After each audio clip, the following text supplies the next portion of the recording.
This week, we welcome Ward Cobleigh, Senior Product Manager at VIAVI Solutions, to discuss bringing NetOps into the threat hunt. In the leadership and communications section, companies need to rethink what cybersecurity leadership is. Staff and smaller businesses bogged down by poor communications, top tech conferences to attend in 2020, and more. Business Security Weekly starts now. This is Security Weekly, for security professionals, by security professionals. Broadcasting live from G-Unit Studios in Rhode Island, it's the show where we explore the business of security to improve the security of business. Your trusted source for actionable insights on leadership, communication, and innovation. Get ready for Business Security Weekly. Do you know what the biggest cyber risk is for your organization? It's the browser, and your users are in it all the time. Every time a link is clicked, untrusted web code enters your network and runs on your machine, exposing you to risk. What if users had full access to the web but never touched web code? You'd have all the benefit of the web and none of the risk. That's why Authenticate built Silo. It's a browser built in the cloud that runs all web content in a remote, isolated browser that never touches your network or device. With a simple click, your organization is fully protected from all web exploits. Find out more at securityweekly.com/authenticate. That's authentic number 8. The question is simple. Have any of the systems on my network been compromised? The answer is harder than it should be. Enter AI Hunter. Active Countermeasures has automated and streamlined techniques used by the best pen testers and threat hunters in the industry to create AI Hunter, a network threat hunting solution that does the first pass of a hunt for you to identify systems that are most likely to be compromised and scores the results on a scale from 0 to 100. You can then research those systems in depth with AI Hunter. Focus your valuable time on the systems that need your expertise with AI Hunter. Sign up for a personal demo today at securityweekly.com/ACM.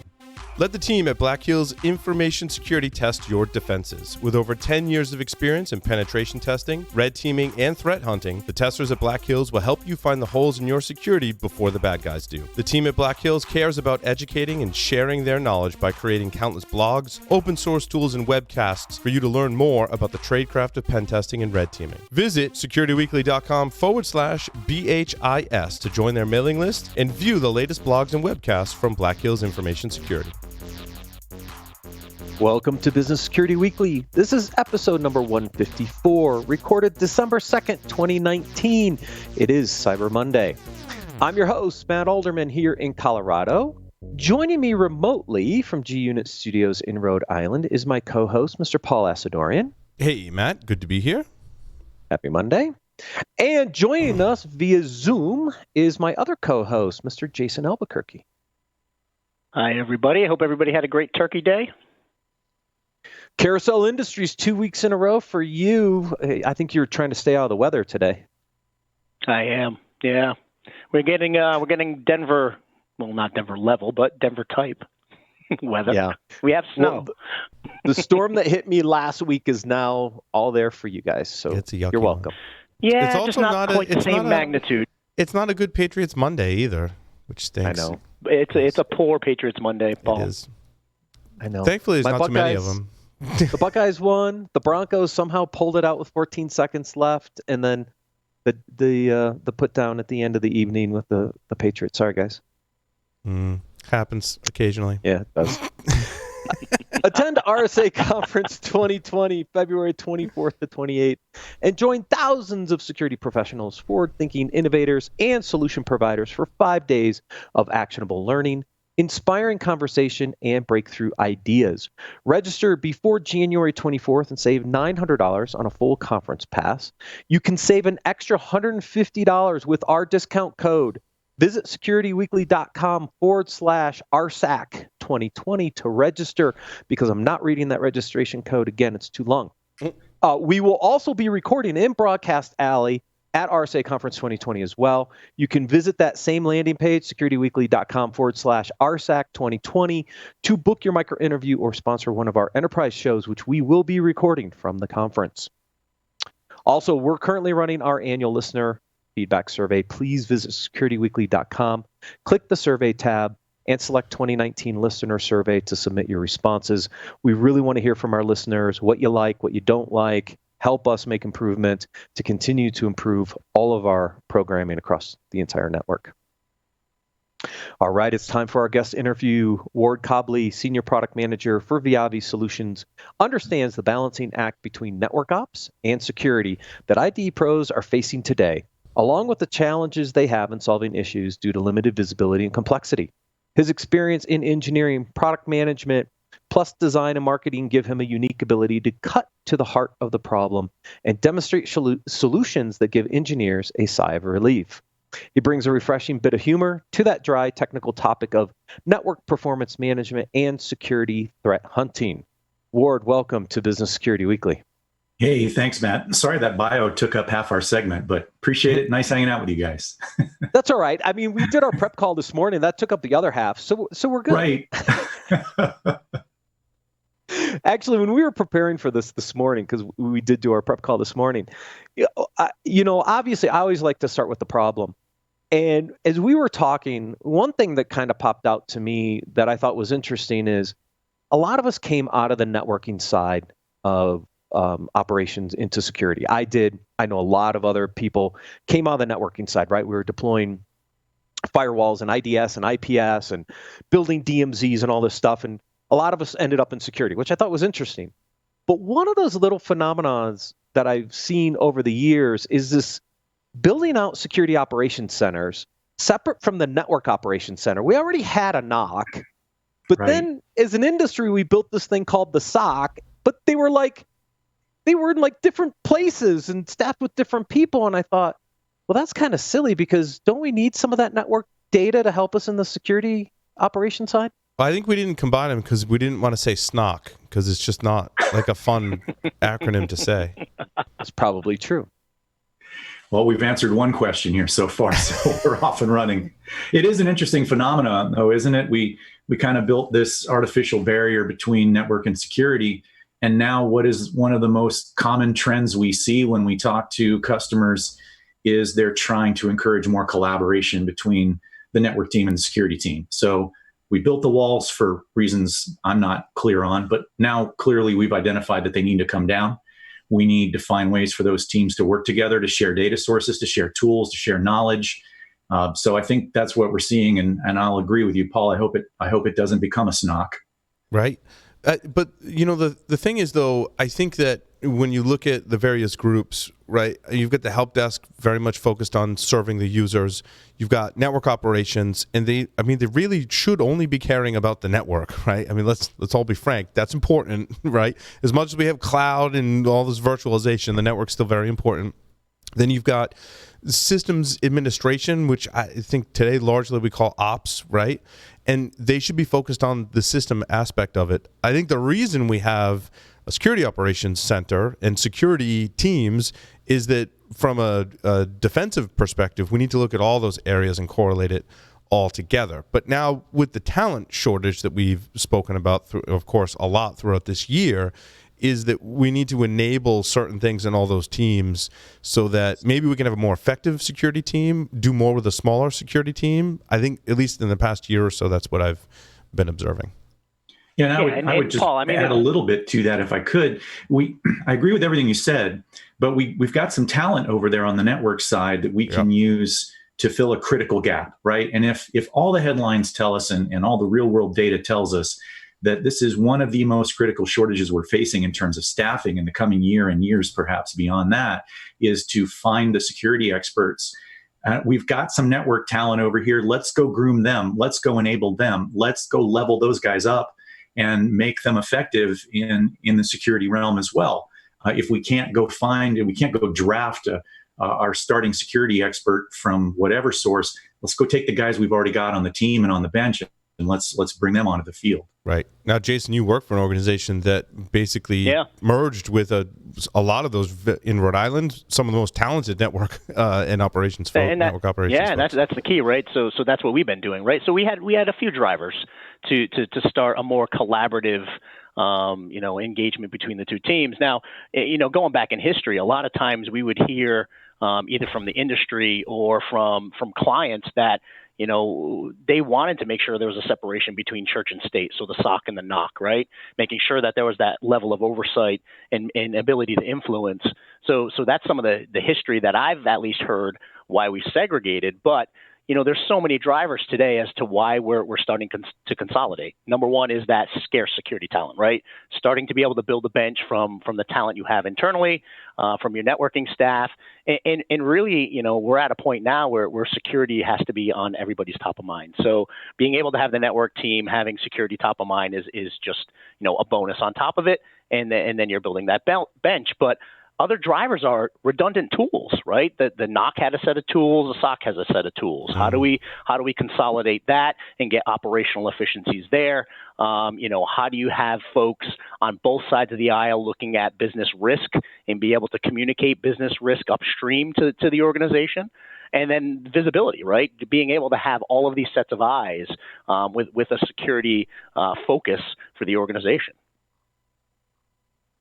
Yeah, I think you did a really good job teeing up the next conversation we're going to have with Ward, which is because we needed network data, right? We also saw a bunch of security solutions that were built specifically to go collect network data, but we already had networking tools that was already collecting this network data. And so to your point, Jason, right, you had redundancy in tools because I had these very specific deep packet inspection tools that had a security focus, and I put them in my SOC, but I had all this same data sitting over in my NOC. So Ward, let's talk a little bit about how do you take what you already have and just put a different lens on it? Yeah, great question. And I think it in answering it, we can kind of illustrate the need to merge the skills and the tools and the data sources. So think about what network people typically know. Network people typically know IP communication, right? They understand how conversations get set up and torn down. Maybe not all of them to that level, right? But the majority of network people understand the basics of that communication. The majority of network people understand what normal behavior looks like from any particular network device. So it's not that big of a stretch to say, let's go use that same skill set, that same knowledge set, and let's just redirect it, use your term, refocus it a little bit. We're not talking about teaching them a whole new language, just a little additional vocabulary in a slightly different dialect. So for instance, I know what a printer should do, whether I'm looking at a capture file of traffic from that printer or flow data that it's describing traffic that came to and from that printer. I know what it should do. It's a printer. It's got pretty well understood behavior patterns. If it starts doing something other than those things, that's probably at least worthy of a look, if not describing a potential threat. And you can extend that, right? Printer is a universal example, but let's say I'm a healthcare provider. I know who a patient monitor should talk to. If I'm in retail banking, I know who my ATM should talk to. If I'm a big retail organization, I know where my point of sale systems should communicate. I have packet data or I have flow data that describes all that for me. All I need is the ability to understand when they're doing something that's not normal. And network people have the skills and the data set, and in most cases, the tools to do that. We just need to allow them to change that focus a little bit in some cases. Yeah, and isn't that like the base definition of a threat hunt, right? You're out on your network looking for things, acting maliciously or suspiciously or different.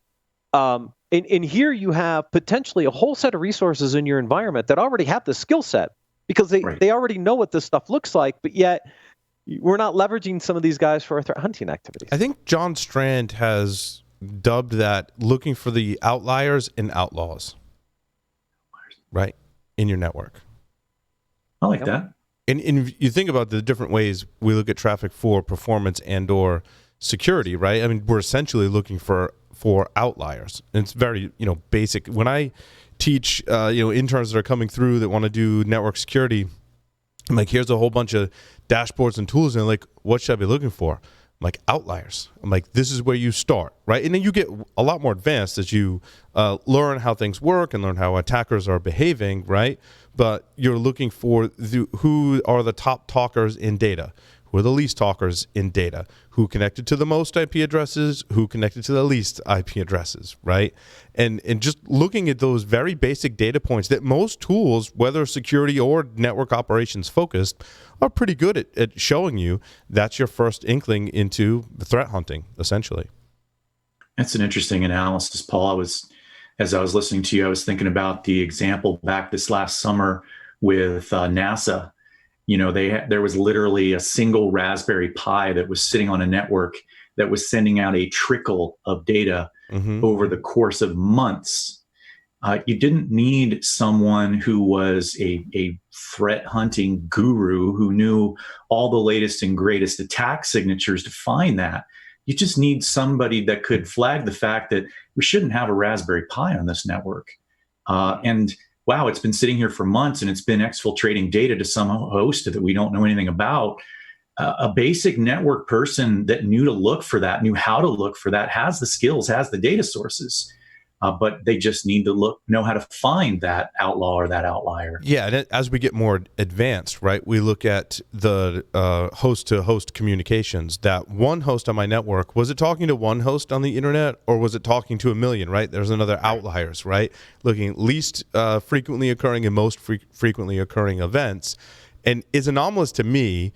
Right now, I've been staring at networks and packets for 20 years. I guess I'm old now, right?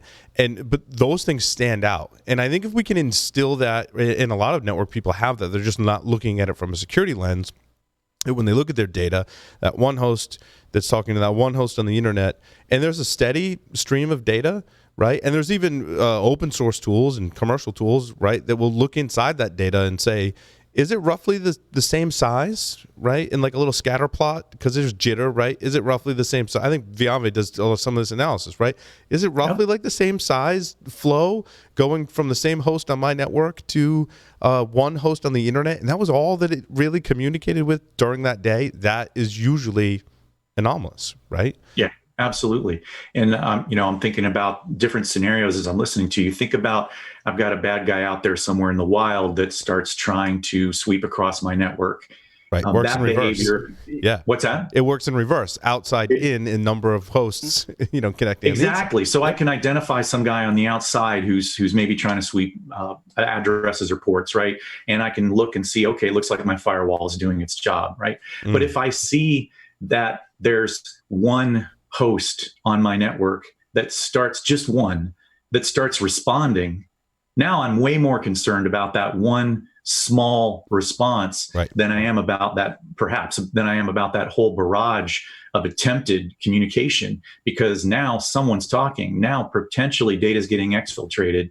And so even though it might be a minute amount of traffic, I'm every bit as interested in that as I am that guy that's out there throwing frames across a bunch of addresses and ports. It's one of those fundamental principles that we learned early on, right? When you first start doing security investigations, you're like, oh, I want to see the bad things. Like people who are trying to log in and they don't know they're using their password and it's failed login attempts. And then you get a senior security person comes along and is like, you should look for the ones that are successful, because if that's the wrong person, but they were successful, that's what you want to pay attention to. And it's amazing how we can somewhat lose sight of that and how it gets lost in the sea of data that we have today. But those fundamental principles are all still very much applicable to technology today. And fundamental data sources can still be our best friend, right? I can look at something as simple as flow data, and I can see what we just described. I can see a bunch of attempted communications. I can see somebody started replying back. And that's usually data that our network guys have access to. And so, all we need is the ability to kind of pivot from what I'll call the typical net flow view of the world, where it's a bunch of top end reports, right? It's top host protocols, conversations. It's the information I'm using for capacity planning, for, QoE verification, whatever the thing may be. But now I'm going to use that same data source to say, well, tell me about the things other than my top ends. Tell me about the things that are unusual. And NetFlow as a data source, just as good at that as it is giving me the big picture view of the world. Right. Now, when we think about how are these tools, we'll take your solution for a second, right, Ward? obviously you've got all this data, you've got all this information, and it's serving a need to the NetOps community, like you just talked about. Does the view change? What changes for security insights into that same data? Is it just literally a way the data is visualized, or is there more to it than that? It can be that simple. It can be as simple as saying, okay, here are the top 100 devices on my network in terms of traffic volume. Fantastic. Here are the top interfaces. Here are my top sites. And I need those views, right? I need to know that I've got my Boston location is running out of pipe, and I got to do something about it because it's all legitimate use. And I've verified that by looking at the protocol distribution and looking at the sources and destinations. Fantastic. But now let's say for just a second that I use that same information about my Boston site to look for atypical behaviors. Let's say that I've got some profiles set up that says my Boston site has the following classes of devices, and I've created some static definitions that describe how they should behave. And now I'm going to look at that same flow data coming in and out of Boston to say, did any of those profiles that I set up, did I see any exceptions to them? And it's the exact same data. It's just the ability not to focus on the volume measurements, but to focus on other aspects of what flow can tell me, including, hey, here's someone that wouldn't normally be talking on this port to this destination. Oh, and by the way, if we get clever and we can start augmenting that flow data with some basic SNMP analysis, I can tell you where that device is connected on the network. And if I maybe augment that with some enriched flow sources or LDAP integration, I can tell you who the user is that's associated with the device. I can tell you the MAC address and manufacturer of the device. But it's all basic data sources, right? It's all MAC information, ARP information, SNMP acquired data, perhaps tied together with flow, enriched, so that now I take these basic data sources that have existed forever, but I'm now leveraging them to get a more complete picture of who's communicating across my network. It's not new stuff. It's just using the old stuff more effectively and more efficiently. Yeah, we've seen other use cases of this approach in the logging space.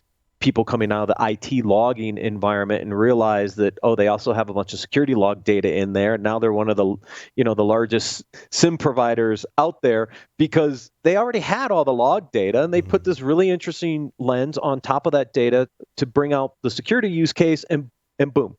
They completely disrupted the SIM market.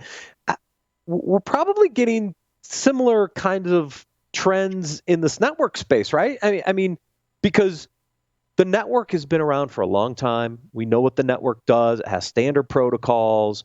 I mean, it's just putting a different lens on this thing could also be very, very disruptive into some of the existing, into the security space itself. Yeah, I agree with that assessment.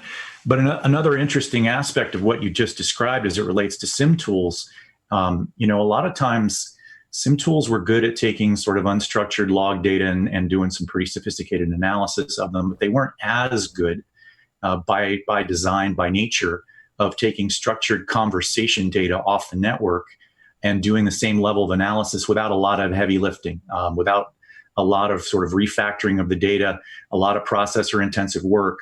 One of the things we've been doing with some input from our customers is saying, well, what if we could take this fantastic flow data that the network team is using, and what if we could make it a readily ingestible feed into a SIM? What if we could keep the volume levels from being something other than prohibitive? What if we could reformat it in such a way that the SIM can naturally ingest it without a lot of processing requirement? And now we feed that in and allow that SIM tool to do what it's good at. For instance, analyzing the number of unique destinations that a specific source address talked to, and being able to immediately identify other types of threatening behaviors that it already understands. But now, instead of just using log data as a source, it's now actually able to use network conversation data. Now I've just created a natural synergy between my network team and my security team, different data sources that they're both familiar with, and given them the ability to use and leverage that data source in a single tool, a single platform. So that's actually something we've been working on lately, and we'll probably be wanting to talk to you a little bit more about that in the future. Now, I've formed several hypotheses about how we might detect some of these more advanced backdoor communications channels, right? If you look at the MITRE ATT&CK framework, it defines a few. If you go out and do some research on it, like I do, and then talk to your friends, sometimes they're a little cagey about what what it actually means. Bryson from Scythe had a great comment on his steganography backdoor on Paul Security Weekly. There are backdoors that use social media, such as Twitter, right? My hypothesis is if you can separate those communications channels and compare them to other similar communications channels, could you detect when it's being used as a backdoor versus normal usage? Sounds like, VIAVI, you're doing some of that research already. And the shining example, I think, of that is DNS backed, right? Using text records inside of DNS. When you look at the traffic, you can oftentimes clearly see, if you're looking, that, hey, that host has got some kind of malware or backdoor on it, and they're using DNS to get out of the network because it just doesn't look like DNS data when you start looking at it, right? That flow looks out of whack when you're looking at all the other DNS data. Now, the other harder things to find would be something like steganography, right, or some of the more advanced backdoors. If you work for financials or other targets of nation states, might be something you're probably already thinking about or, maybe have encountered. But how do we know that the rate that I'm sending images, right? Because I think steganography specifically, really hard to find if it's just a message in one image, right? Your chances of finding that are probably pretty slim. But right. If it's a stream of images with streams of messages and data encoded in them, is that something that we could pull out? Because now it looks different. And I feel like now you've probably crossed over into an area where we might want to talk about complementary data sources, because part of what you described is traffic patterns. And we can identify abnormal traffic patterns with Flow. But what Flow is not as good at is telling you what those conversations contained. But that's where we get into the beauty and strength of our old friend, the packet, right? If we're taking wire data and we're literally capturing every single frame of a conversation, we have the ability to reconstruct the conversation, replay the conversation, analyze the payload, reconstruct the payload, start doing that level of forensics. And so, now I've used perhaps an atypical conversation pattern to identify suspicious behavior, but I've used the wealth of information that's available from wire data to literally see every step that a packet took, every byte that it contained, every flag that was set, whatever the case may be. And that's why those two data sources work so well together. If it's something contained in an image file, Flow is not going to have any awareness of that because it's not thinking at all about what that conversation contained. But if I've got payload, I've got the ability to start reconstructing that and piecing together, what was in that file. And now I can get to that level of forensic analysis with that data source. Yeah, and what you've described also is a very common method, right, in a lot of our analysis solutions that takes the first pass over a really large data set and says potentially malicious, right? Then it goes to the second set with a lot less data and goes, now dig in deeper into this, right, and stores things along the way. SIMs have been doing this for a long time, right? Stores that metadata along the way to give the analyst a way to zero in on exactly what they might want to be looking at. Yeah, absolutely. Yeah, and the integration of network traffic in with the SIM at an endpoint, and you cover all of Paul's enchanted quadrants. And some threat intelligence. You got to remember threat intelligence. Well, most of the SIM vendors do the threat intelligence thing now. It's true. Threat intel has become largely integrated into conceivably all those different products. Right. So. Exactly. Jason, you've been quiet. I want to give you one last chance for any questions for Ward. No, I mean, from my perspective, it's a great opportunity, right? I mean, someone in my shoes, we're looking at different ways to improve effectiveness, efficiency of the teams, reduce those overlapping services and/or tools that we have within the environment, and getting our two teams to collaborate more. I mean, that's the biggest, one of the biggest things I'm going into 2020 is getting my network team and my security team just collaborating more, talking more, getting on the same page, speaking the same language, using similar tools, if not the same tools. So hearing this it really shows that, the future of these integrated teams is bright, being able to have folks within the same tool sets, same pane of glass, speaking the same language, and everybody working toward the same outcome. Nirvana. Well, I feel like we started there too, because no one really knew where to put security, 15, 20 years ago. So oftentimes we got lumped in the network group. And I think, at least my experiences are with the teams I worked with, we all took advantage of that, right? I was picking people's brains to understand how network protocols worked, right? And they would come to us with problems too and be like, yeah, you gotta, like Board was saying, those full packets are valuable. Can you trace down, like, I'm working on this issue and I can't figure it out. Can you go look in the full packets and tell me what you see in your tools, right? So we're using each other's respective tools to, help each other achieve our goals. We were looking for security anomalies. They were trying to figure out why the network was broken, right? Yeah, and like you said, that's 15, 20 years ago, right? Having those conversations. And then like what happened? We drifted apart. The fiefdoms began, right? The fiefdoms began, and we started owning our own domains and protecting our own domains, and there was a level of separation, which, over time, just, the conversations and communication and collaboration eroded because of that. And really nobody owned making sure that collaboration stayed intact. So, that's the fruits of what we did over the last 15 years, and it's nice to see everything starting to come back and become more collaborative. We're going to release a Beatles cover album. All you need is flow. It's going to be one track. Come together. It's going to be awesome. Love it. Oh, goodness, Ford. Thank you so much for joining us on Business Security Weekly. Hey, my pleasure, guys. Thanks for having me. Thanks, Ward. If anyone wants to learn more about VIAVI Solutions or to access their on-demand webcast to actually see it live in action, please visit securityweekly.com/VIAVI. That's VIAVI. And with that, we'll take a quick break and then cover the leadership and communications articles for this week.